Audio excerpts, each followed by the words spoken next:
एक जंगल में एक बाघ रहता था और वो एक दिन शिकार पर निकला। बाघ ने एक हिरन को देखा और बाघ अपना शिकार देखकर उसकी ओर तेजी से दौड़ने लगा।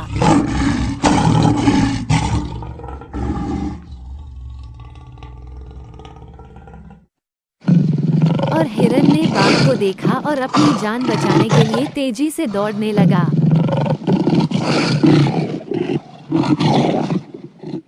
और उसको मार डाला। उसी वक्त बाघ के गले में हिरन की हड्डी अटक गई। बाघ के लाख कोशिश के बावजूद वो हड्डी बाहर निकलने का नाम नहीं ले रही थी। तभी उसको एक कबूतर दिखाई पड़ा।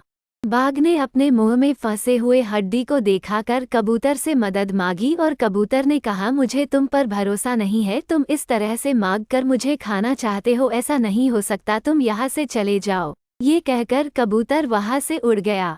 बाघ बहुत उदास हुआ और वहाँ से चला गया। इतने में उसे एक गाय नजर आया। बाघ गाय के पास गया और कहने लगा, मेरे गले में एक हड्डी अटक गई, मेरी मदद करो। गाय कहने लगी, मैं बहुत थक गई हूँ, मुझे नींद आ रही, तुम यहाँ से चले जाओ। फिर बाघ उदास होकर वहाँ से आगे बढ़ गया। उसी समय उसको एक हाथी नजर आया। हाथी एक सेब के पेड़ के नीचे था।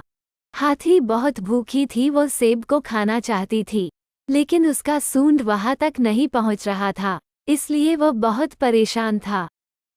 उसी समय बाघ हाथी के पास आकर कहने लगा, मैं तुम्हारी मदद करूंगा, लेकिन उससे पहले तुम्हें मेरी मदद करनी होगी। हाथी यह सुनकर कहने लगा, मैं तुम्हारी क्या सहायता कर सकता हूँ। बाघ कहने लगा कि मेरे मुंह में हड्डी अटक गई है, मुझ पर दया रखकर हड्डी को बाहर निकाल दो, फिर मैं तुम्हारी मदद करूंगा। हाथी ने बाघ की बात मान ली और बाघ के मुंह में फंसा हुआ हड्डी का टुकड़ा बाहर निकाल दिया। बाघ का दर्द कम हुआ। बाघ छलांग लगाकर पेड़ पर चढ़ गया। पेड़ से सेब तोड़कर हाथी को देने लगा। हाथी ने सेबों को खाकर अपनी भूख मिटाई। बाघ और हाथी दोनों बहुत खुश हो गए।